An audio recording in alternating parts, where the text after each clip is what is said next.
ఇంత గొప్ప భాగ్యం. అయ్యో, ఇంత భాగ్యంను నిర్లక్ష్యం చేస్తే ఇలా తప్పించుకుంటారు. ఈ వచనంని రాసి పెట్టుకోండి. జయబోరి మీరు కూడా మురోగించండి ప్రభు చేసినట్టు. It is finished. ఆమేన్. సమాప్తమాయను. రక్షణ ప్రణాళిక ఏమైంది? సమాప్తమైంది. మన పరిశుద్ధుడు, మన రక్షకుడు సంపూర్ణ సిద్ధి పొందాడు. నిత్య రక్షణ మనకిచ్చుటకు ఆయన సంపూర్ణ సిద్ధి పొందాడు. మరి సమాప్తము అయిపోయింది.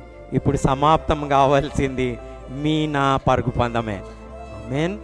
మరి ఆయన వైపు చూచుచు మనం కూడా యేసుక్రీస్తు ప్రభు జయించినట్టు లోకంని, పాపంని, అపవాదిని, ధనాపేక్షని మనం కూడా జయించి ఆయనతో పాటు మనం కూడా ఏం చేద్దాం? సింహాసనాసనం. ఆమేన్.